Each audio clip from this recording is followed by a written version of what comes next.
समस्त मोर हृदय साइला भगवान इच्छार आम आज समस्ते ये एकत्रित होइछु। भगवान को 100तम जन्मदिवस आसंता नवेम्बर 23 तारीख रविवार दिन महासमारोह समग्र विश्व में पाखापाखि 140 रु ऊर्ध्व देश में पालन करा जाउछि। आपण माने जानिले खुशी हे एथर जो प्रशांति निलयम आश्रम रे भगवान जो नवेम्बर 23 रे जो जन्म दिवस पालन करा जाउछि आ पृथ्वी रो पाखापाखि 140 देश रु भक्त माने आसिकी समागम हेबे। लक्ष लक्ष भक्त आसिकी पहुंचबे प्रशांति निलयम आश्रम रे। आज आमे जो पालिकी यात्रा करिथुले गाँ रे प्राय समस्त घरे भगवान दिव्य विग्रह विभूति एवं लड्डू प्रसाद वितरण कर प्राय समस्त आमे आमंत्रण करूँ आसंता रविवार आम समितिर प्रार्थना गृह एवं तार परिसर रे जो भगवान महा समारोह रे जो जन्मदिन पालन करा समस्त आमंत्रण कराइला। आसंता रविवार नवेम्बर 23 रे जीवाई आशा रखू। समस्त भाई भौणी जो माने जाई परिबे निश्चित जीवे। प्रथमे ये विषय टिके कहले आपण मानकू निमंत्रण रक्षा करके निश्चित भाव आपण माने पहुंचे बोले आम आशा रखिचु। जा हो भगवान को आशीर्वाद आम सहित सदा सर्वदा रही। बहुत शांति श्रृंखला भाव में आज पालिकी यात्रा भगवान का आशीर्वाद रही। ठीक समय आरंभ प्राय होता सरी स्वामी जिते कि समय पूर्व स्वामी संदेश सार पढ़ुले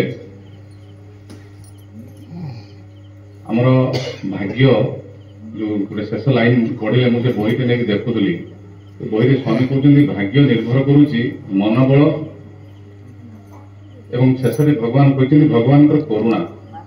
यदि आम भाग्य भगवान करुणा उपर निर्भर करे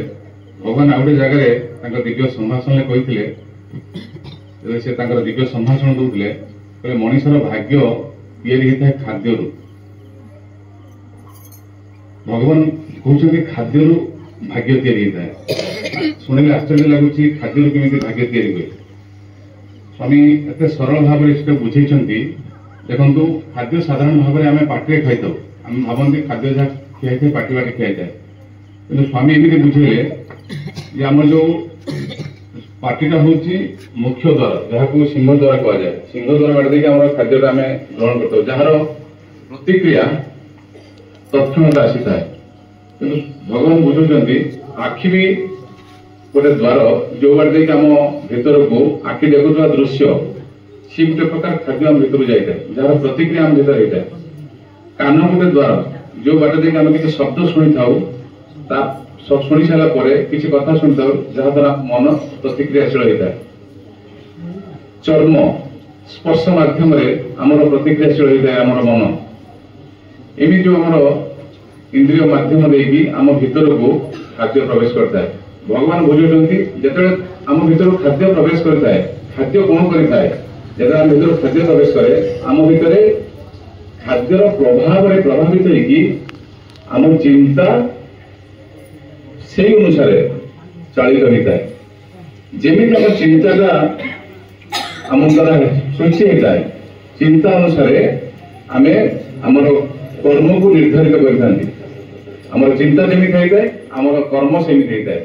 जदि आम चिंता समान भाव में प्रतिदिन रुहे आमे प्रतिदिन से प्रकार कर्म ही करिथां। जो कर्म बारंबार करने द्वारा अभ्यास परिणत होता है। जमीती गोटे उदाहरण जमी जड़े सन्थ जन सी प्रत्येक दिन प्रातः ब्राह्म मुहूर्त 3टा 6टारे से उठती जड़े सन्यासी लोक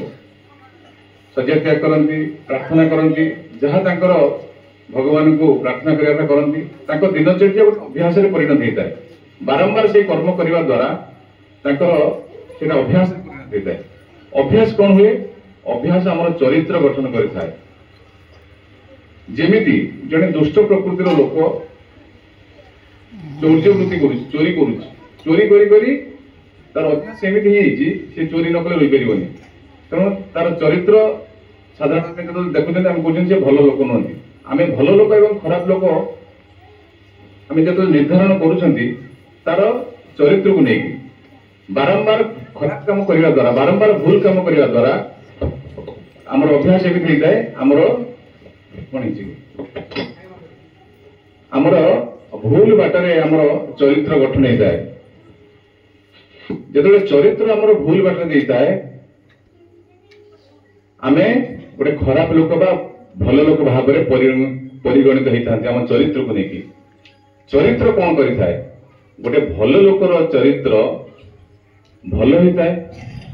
बा गोटे खराब चरित्र लोकर स्वभाव खराब होता है जो चरित्र को लेकिन आमर आगु आमर जीवन यात्रा गति करे ठीक आम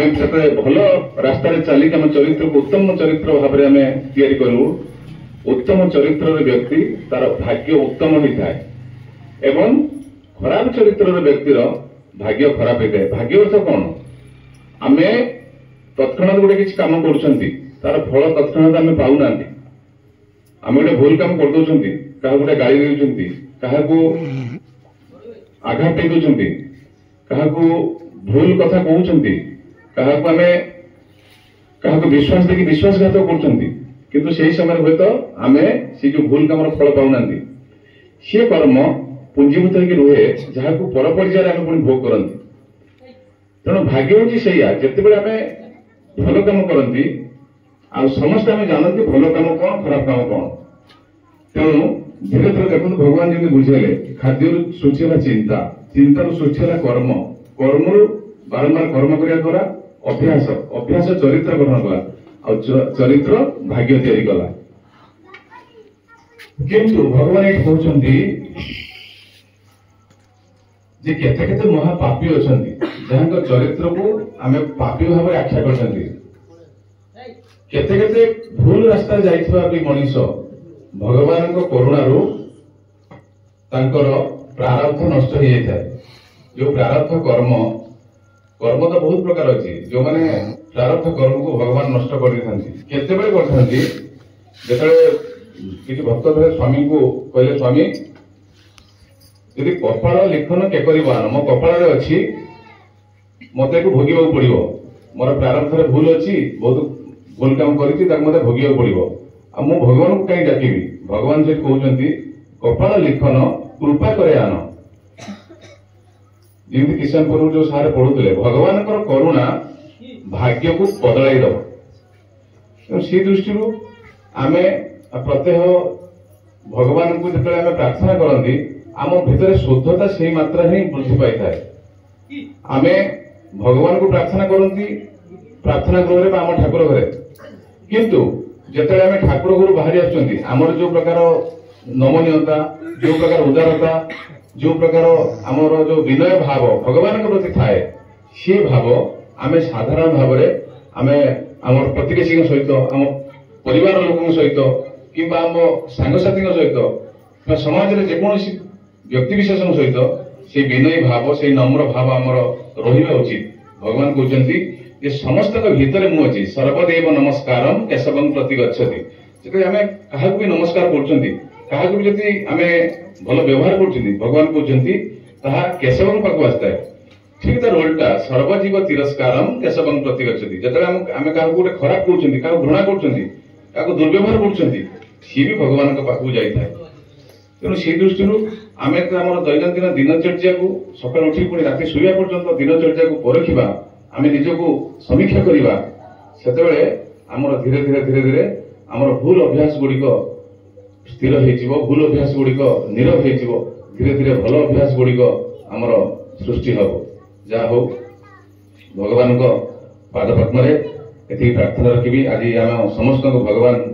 यही पवित्र संध्या एकाठी कर भगवान पादपद्म मोर कृतज्ञता ज्ञापन करुच्ची भगवान 100तम जन्म वार्षिक आसंता नवेम्बर 23 तारीख आम समस्ते